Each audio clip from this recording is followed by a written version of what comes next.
Today on an all-new Dr. Phil. This bill is to provide feminine hygiene products in boys' bathrooms in all K through 12 schools. We're talking $5.5 million to put these in all the bathrooms across the state. Less than 1% of the total budget. That equates to 30 teachers a year. Men do not menstruate. Trans men do menstruate. Menstruating is not exclusive to cis women. Yes, it is. Let's do it. Have a good show, everybody. Here we go. This is a safe place to talk about hard things. Stand by. We'll count you down. Today is going to be a changing day in your life. 5, 4. Get ready to take care of you.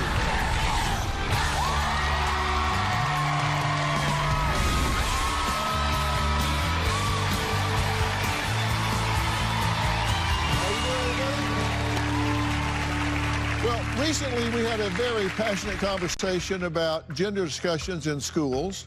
How young is too young for children to start learning about gender pronouns, and should parents have a say? Here's what happens. Controversy tonight over a new policy on how gender identity is addressed in Utah schools. A family's fighting for transgender rights at a Tucson middle school. You may as well just put a big neon sign that says trans kid bathroom.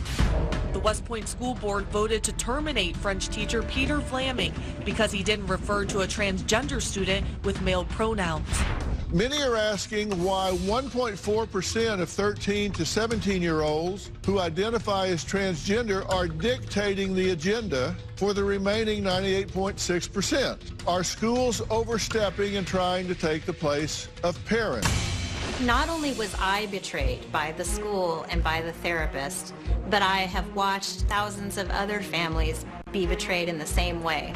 Jennifer says they went nearly 3 months calling her daughter by a different name and gender identity without her ever being notified. Her teacher sent me an email, and it used a name I didn't recognize. I felt blindsided. How many of you agree that it's okay for the school to do this outside the awareness of the parents, okay? How many of you think parents need to be involved? Eli, you disagree. Why? I was one of those students. Why do you think it's okay to exclude the parents? Because sometimes parents don't agree. There are secrets being kept from parents. And the best evidence of a child's success is parental involvement. I'm a psychiatrist. I treat a lot of trans students. If the child could have gone to the parents, they would have. What if the kid is actually in some sort of danger if they come out? That's a big if. If you have a child that has suicidal ideation, do you not have an obligation to include the parent? Are you comparing being trans to being suicidal or homicidal? For 26 years, I've been heralding teachers, and I am not aware of any teaching curriculums and preparing these teachers to be uniquely qualified to handle this sort of challenge. You're absolutely right. Most teachers right now are not trained. The parents aren't trained either. That's the issue. Of course not. Right, That is the issue. Like... I think about my own children. If a teacher had locked me out of a life-altering decision, I'd have been a mad sumbitch, I'm telling you. I am a teacher. The gender confusion is a serious mental and emotional disturbance. It requires family involvement. All you have to do is go to YouTube and type in transition regret, and you will have thousands of young women who have removed their breasts and now regret it. I'm going to stop you from embarrassing yourself right there. Pure misinformation. Every major study has found that fewer than 2% of people who have received transition care end up regretting it. Read more studies. It's not about trying to win an argument. It's about trying to solve the problem. Well, joining us again is Usra Nomani, mother and parent advocate at Independent Women's Network. Also joining us is Eli Ehrlich, co-founder of TSER, Trans Student Educational Resources, an organization run by and for transgender youth, and psychiatrist and physician, Dr. Yalda Safai. So thank you for joining me again today. I appreciate it. Now, when we were together before, I asked the audience how they felt about wanting to know if a life-altering decision was being talked about at school, and most of the audience said, well, yeah, I would want to know. And this is a big issue. Parents and kids talking about intimate things, personal things, is not always easy. Agreed? Right, 100%.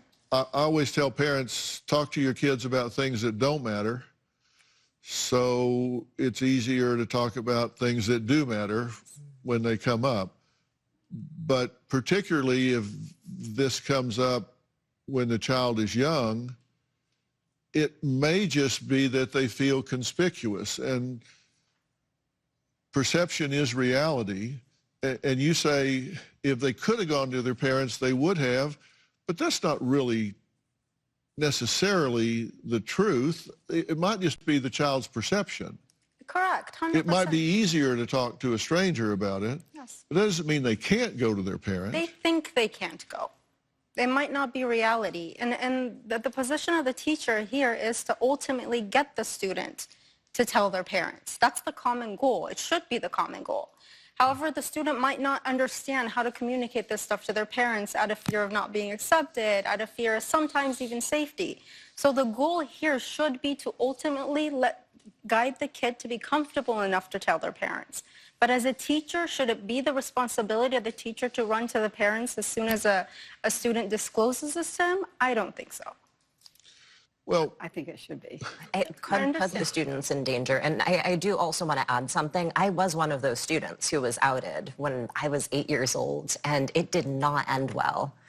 My third grade teacher outed me to my parents over the phone. I was punished. I was sent to therapy to get me to stop announcing that I was a girl. I was teased and bullied at school because she was also outing me to other students and teachers. And I was grounded by my parents. So no, they don't always react well. But you are so making my case. That teacher was so ill-equipped to be the one handling that situation. You just argued my case perfectly. But the parents weren't equipped either. But there are mechanisms in place for this. It's called Health and Human Services, Department of Child and Family Services. There are all kinds of mechanisms built in to intercede in this. Teachers may not be equipped for this. And my question is, it just seems so arrogant to assume that you know better or the teacher knows better than the parent. The teacher might have 80 children at one time that they've known for 6 weeks, and they know better than to consult with the parent? That's because this isn't about the child themselves. This is about their beliefs on trans issues. How is that not about the child? Parents that have negative beliefs in trans issues tend to not accept their children. How do you know whether they do or they don't? You can't. You can't know, exactly. And that's why you shouldn't out them to the parents. But how are you going to find out if you don't talk to them about it?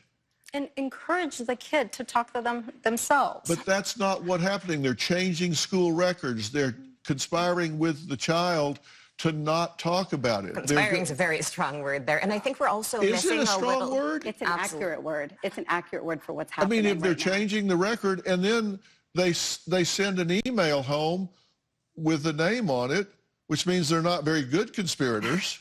They sent the email home with the new name on it. And the parent thought, Jeff thought, they said this is the wrong parent. Yeah.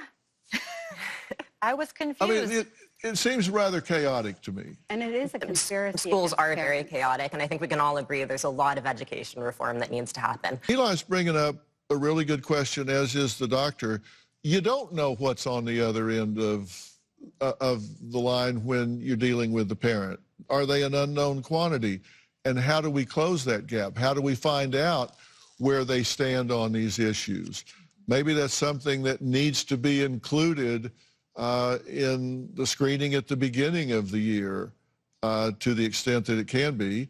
Should transgender or gender questioning students be forced to use faculty bathrooms at school, which outs them, or should they be able to use whichever bathroom they're most comfortable with? And how does that affect all of the other students? We'll talk about that and more when we come back.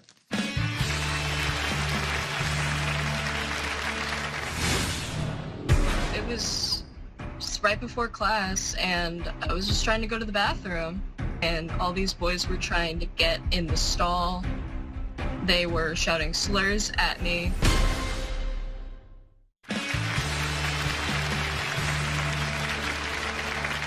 Some say it's parents who are making the most noise about new policies implemented in schools regarding gender identity and transgender inclusivity. But what about the students who are directly impacted by these changes? Joining me on Skype are Toby and his mother, Sherry. Now, Toby says he feels isolated and outed by being forced to use the faculty bathroom because the law in Tennessee prohibits him from using the school bathroom of the gender he identifies with. He says last year he had a bathroom emergency and was harassed by multiple boys when he tried to use the restroom. Toby, Sherry, thanks for joining us. Oh, you're welcome. Thank you for having us. So, Toby, what happened? So it was just right before class, and I was just trying to go to the bathroom, and I got in the stall.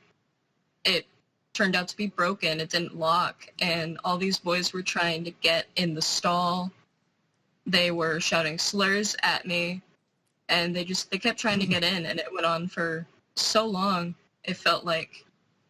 And then some administrative people came into the bathroom to break it up, and then they blamed it on me for being in the bathroom. And technically, they were right, because technically you weren't supposed to be in that bathroom, which created a problem for you pursuing these bullies for doing what they did. We were told by the assistant principal that if we pursued pressing charges of assault against these other students, that it would actually be Toby that would be facing potential expulsion from school.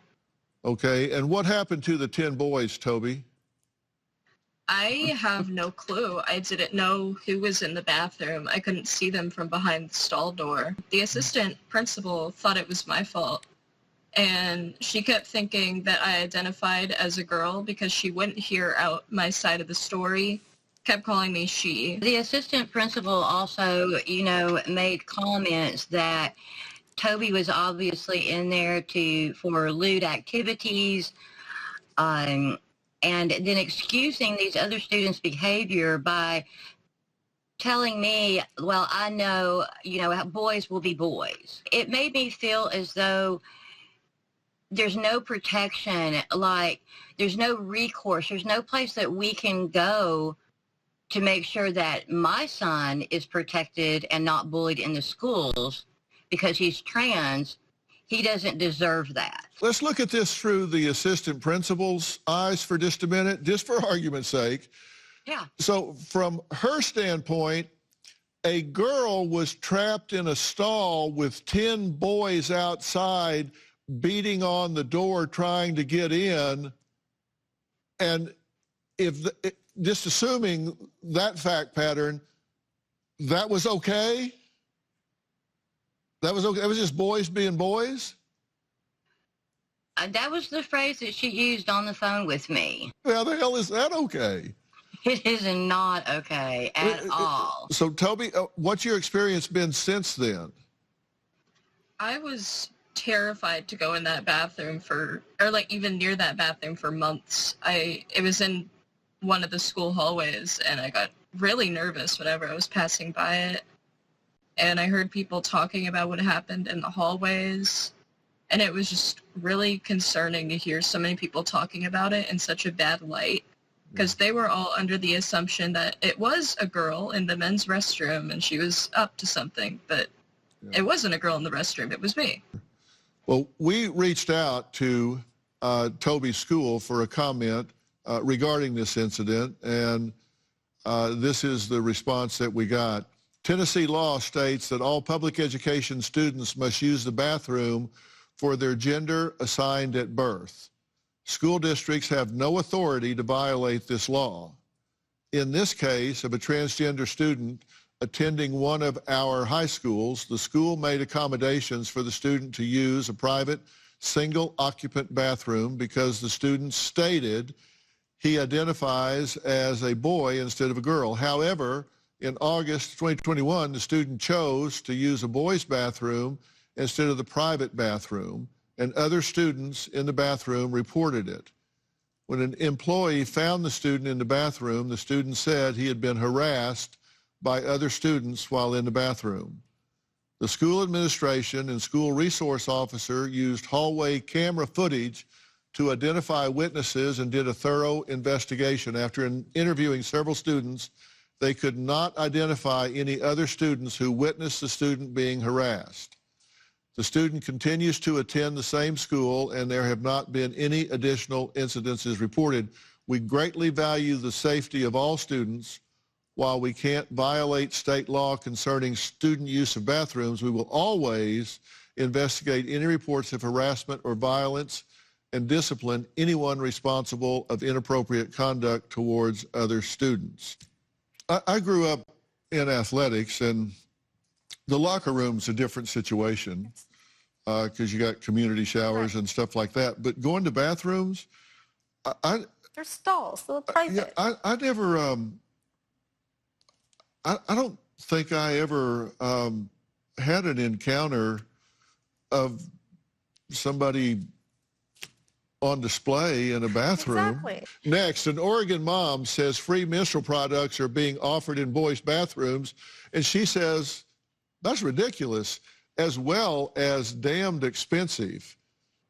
Over $5 million that could be directed elsewhere.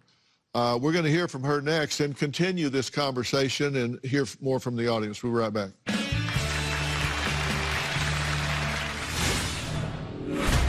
The fact is that men do not menstruate. Only women menstruate. Trans men do menstruate. No, Same they as don't. non-binary people. Only women. Menstruating is not exclusive Yes, to it cis is. women. No, it's not. Yes.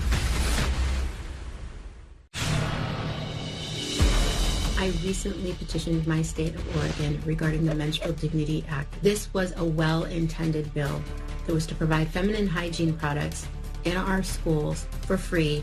That bill became unreasonable and irresponsible when the verbiage changed that it had to be in female, gender-neutral, and specifically boys' bathrooms in all K through 12 schools.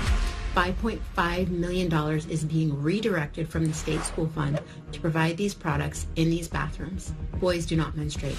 I will not confuse my son and tell him that boys menstruate when he does not have the uterus and he will never ovulate.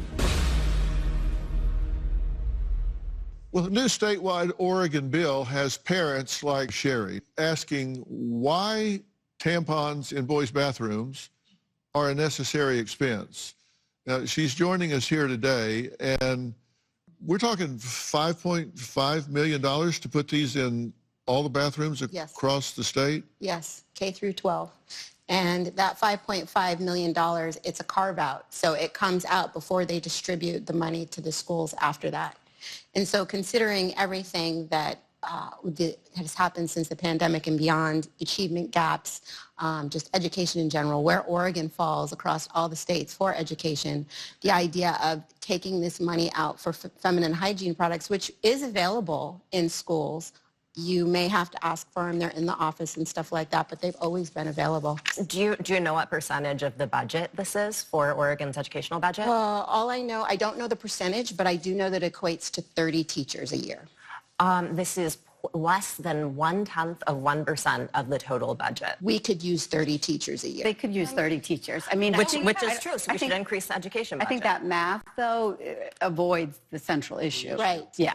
And the other side of that, if you want to talk about the funding, I would ask why couldn't the funding come out of for menstrual products out of OHP, the Oregon Health Plan, versus coming out of the education budget, which is meant to educate our children. But is it commonsensical to put these products in every bathroom? I want to give a two-part response here. First of all, I mean, like we saw in Tennessee, trans boys do need to use restrooms. Trans boys can menstruate, and that's okay. And second, if people are running out of menstrual products, which I went to a school that provided them, It happens all the time. A boy could just run into the bathroom and grab it for his friend. So this is actually a law that benefits everyone, including cisgender women. But it's also a law that can be abused because we've already, in the female bathrooms where it does make sense for them to be, they're putting them all over the walls. Boys, you know, I don't have any firsthand experience, but there's already been stories from parents that have come to me talking about boys wearing them on their ears. So should we also ban toilet paper from bathrooms? No, but why do we put them in places where they have a higher propensity of being misused? It just doesn't make sense. So to add to your point, this is really important for lower socioeconomic schools. Transgender boys who might not have their own money to go buy tampons, if they're provided free in the bathroom, it's a huge plus. Men do not menstruate. Only women menstruate. Now, you can call yourself whatever you want. Cis men don't menstruate, but trans men do menstruate. No, Same they as don't. non-binary people. Only women. Menstruating is not exclusive to cis is. women. No, it's not. Yes, it is. So explain to me as to why my body menstruated at If some your point chromosomes are XX and you're young, you menstruate. If you're XY, you don't. Correct, but what about trans men and non-binary? They're We're not excluding men. a whole group of people They're women that dressed menstruate. as men. You are not a man. You can pretend to be a man, and that's okay. That's perfectly fine. Live your life and tell me what a man is. Well, what's a man to you? You define a man for me. You have chromosomes that are X and Y. That's what a man is. So why are we just looking at the science of this as an The example science. when we've learned sex and gender identity are they're completely different things? They're not completely They different are things. completely different. Completely different words. And sex is what you're born with, the sexual reproductive organs you have. Gender is what you identify with. They're completely Well, I don't different accept that things. distinction. You have to argue for it. You're just giving a conclusion. You're just making it up. I understand that your belief system is very firm for you, but at the end of the day, not everybody agrees with that also. And it's an ideology and an indoctrination. And, you know, we've seen some of the images, for example, that you're promoting of the gender unicorn and introducing children to that ideology, asking them, who are you romantically involved with? Well, And let's put that up and talk about it next.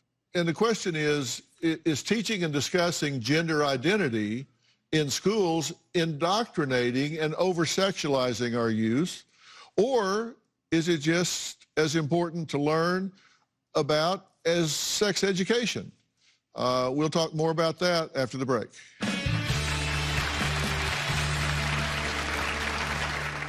Hey, it's time for the Living by Design podcast, and I got a bulletin. Your life is riddled with bad guys. I'm talking about those that will screw you over, suck you dry, take what is yours, and not give it a second thought. And I am here to make sure that doesn't happen. So you need to listen to everything I got to say this week because this one matters to you and yours. Find Fill in the Blanks in your podcast app like Apple Podcast or Stitcher and subscribe for free so you don't miss an episode. I love books.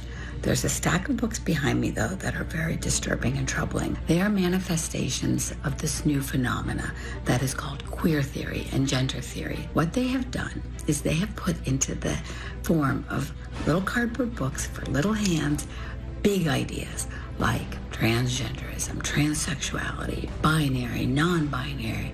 Unfortunately, what they are doing is now adulterating the minds of children that they cannot absorb or process. It is called grooming because grooming amounts to having age-inappropriate conversations with children, oftentimes for nefarious purposes, but we do know that these are conversations that are best left at these young ages for parents with their children. Well, Ushra, you have issues with Eli's gender unicorn as a teaching tool, right? Yes. Tell us what we're looking at here. Well, you were looking at TSER's fantastic little gender unicorn. It teaches students of all ages about gender identity, expression, and attraction. It teaches them that everything is on a spectrum and they should be able to explore and express themselves. And you say that this is appropriate beginning in kindergarten I mean, I've worked with parents who brought it into preschools even. I see you nodding your head at that. I'm sure you're very excited about it. And I do want to point out that there are plenty of trans youth, myself included, who have come out at young ages. If I had this as a tool when I was 8 years old, I would have been so much more comfortable with myself. I would have known who I was and that I wasn't alone. Just to piggyback on that, the signs of gender dysphoria develop very young. Like you can see it in a 3-year-old. And by the time they're 4, their gender identity is pretty much solidified. So you will see the signs of someone who's not happy with the gender they're born with very little. Actually, that's not true. That is not true. You can suppress it. Their gender expression is different. True. Gender all expression depends on the last, all the science for the last 100 years has shown in boys who experience gender dysphoria between 2 and 3, 85% of them simply grow up to be gay. Oh, I love that you're saying this study. And the other 5, don't interrupt and be rude. I will. The other 5%. You don't think that dismissing an entire group of people is being rude? And then there are 1 or 2%. The transgender dysphoria persists into adulthood. At the age of 4, a child is not going to know what emotional attraction means versus physical attraction. Children do get crushes. This is a completely age inappropriate product to be putting in front of children and hijacking this unicorn concept. You say that 12 is the age that you should be talking to children about gender. So the gender dysphoria develops very early in life, but between the ages of 4 and 6, children think very concretely about the world around them. They see black and white. Oh, girls are supposed to have long hair and boys are supposed to have short hair, and that's solidified in their minds, and they can't see any other thing. It really isn't until, and their perception of the world is shaped by what they see in their family, what they see on TV. It isn't until 6 or 7 when they start to think more abstractly about things. Oh, maybe girls can have short hair or boys can have long hair. It isn't until that age that you could start talking to them about it. But it should be puberty. Because if they go through puberty in the wrong gender, it's going to cause a lot of psychological turmoil. So you just made the point, though, that 4 is much too young to have these conversations. I never said have the conversation at 4. I said the signs of gender dysphoria. She is promoting the conversation at 4. Your gender unicorn concept is a completely unethical practice in our school systems. Tell that to the tens of thousands of schools that are using it.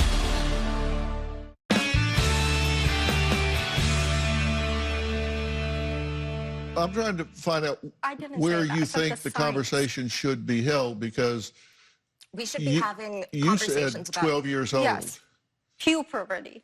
And you I'm say saying at every age. You Gender say is in every age 3, 4 years old, and you say 12. I say the signs develop young, but kids between 4 and 6 just can't comprehend that there's any other reality than what they see on TV or what their families expose them to. So you disagree that the unicorn conversation should be held at 3 or 4? I think it should be age appropriate. Like, you don't sit down a 5-year-old and be like, listen, you can, The gender unicorn also isn't about the child themselves. It's about what could be. It's about possibilities of gender and sexuality. It's curriculum in school districts. So are you saying we shouldn't ever present any children with books about gay men? I am saying that your gender unicorn concept is a completely unethical practice in our school systems to children, and it should be eliminated. It is right now. Tell that to the tens of thousands of schools that are using it. Why is it that they're using it? You've got this free PDF that people are downloading irresponsibly, and it should not be in the school systems. What would you want to say back here in the second row? It seems like their issue is that they feel as though teaching kids about, like, being trans, or the fact that other people may be trans, or the fact that you may discover that you don't feel comfortable with the gender that you were assigned to at birth. is going to somehow lead them to make the decision that they want to be trans. But this is just education. This is just teaching kids the possibilities and the fact that they don't have to fit into one box that was, determined for them at birth. It's just giving them the option and helping them understand who they could be, So you're saying you're saying you're not going to talk somebody into being trans. Yeah, exactly. It's like you're just going to educate them that some people are. It shouldn't be a taboo are. thing. I mean, you should know what a gay person is, as soon as you can understand what it means to be gay, and the same with being trans. I mean, I just don't agree that it should be age appropriate, and you mentioned it earlier. And what is happening now is we are having age inappropriate conversations. Yes. Second row. I just don't understand why some people think it's not age appropriate to talk about gay relationships when it's age appropriate to talk about straight relationships. Exactly. Like that's the main question. We don't talk sexuality with a child at You see, 3 and 4. you're saying sexuality, but by saying that, you're not counting heterosexuality as a sexuality. We're not asking children at 4 whether so what you're saying is that you're grooming them into heterosexuality. We are not having those conversations because there is something that is pure called innocence. And when we have, there is something, don't we agree, on innocence and a child. And when we overexpose children to issues of sexuality, it is inappropriate in society and it's not healthy. I don't think that's what I mean. That's not what we're doing. Yes, that's exactly what the gender unicorn does. Here, Well, I know in if you're ever California, 3 or 4 and you walk in on your parents, you're scarred for life. You're scarred for life. I mean, We're not this is- talking to 5-year-olds about sex. We're saying it's Please. okay if you want to dress like a boy, if that's what you prefer. These are educational tools. They're not teaching a student or a kid to be one way or another. Do you think that a 4-year-old child even knows what the word attraction means? Studies on LGBTQ and transgender youth show that the group is more at risk of mental health problems than their non-transgender peers. So how do we address this, and what can we do to make those students feel comfortable and safe in schools? We'll talk about that when we come back.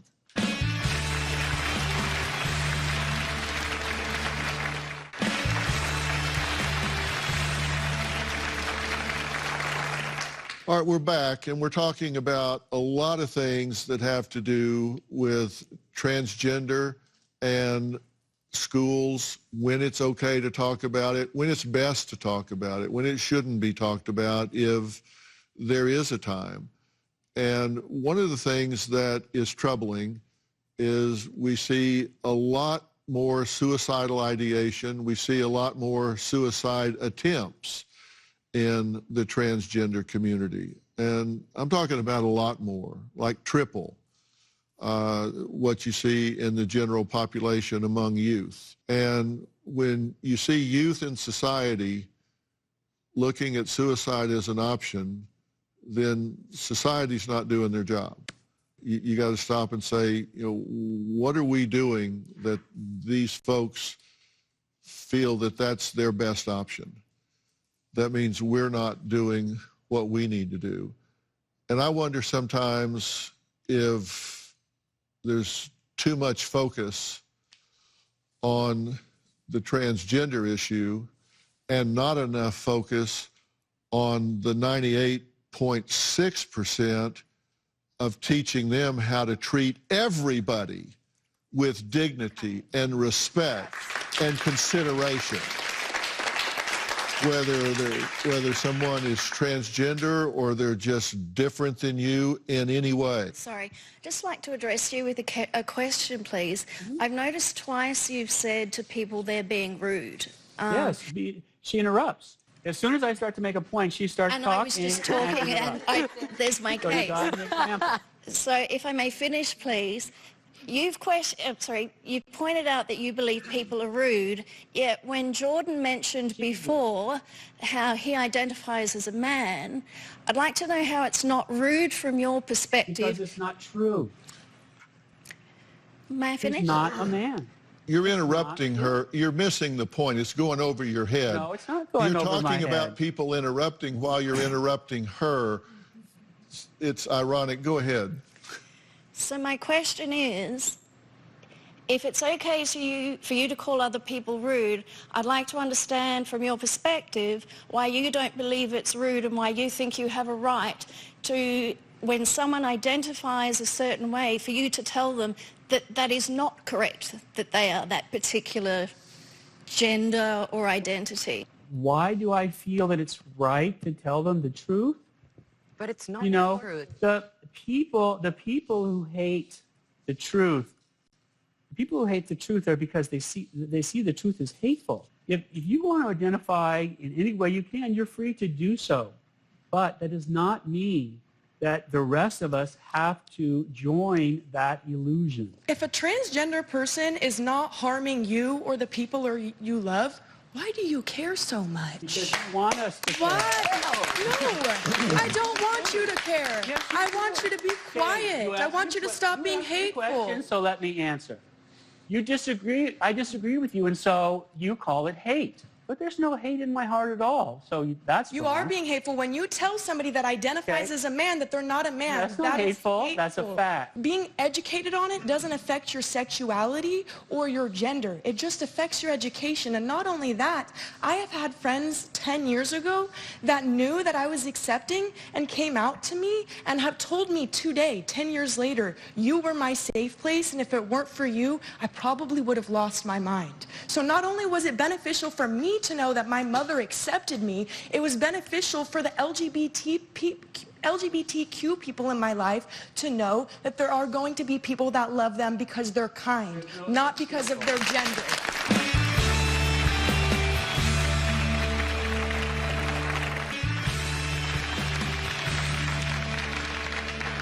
You know, I think there is a fear associated with this because I think that sometimes people are afraid to ask questions because if they get something wrong, somebody's going to jump up and say, transphobic, because I think really there's, you see that a lot on social media and that sort of thing from, I think, a very small percentage and irresponsible people, and it makes it seem like it's a hostile environment, so people are afraid of it.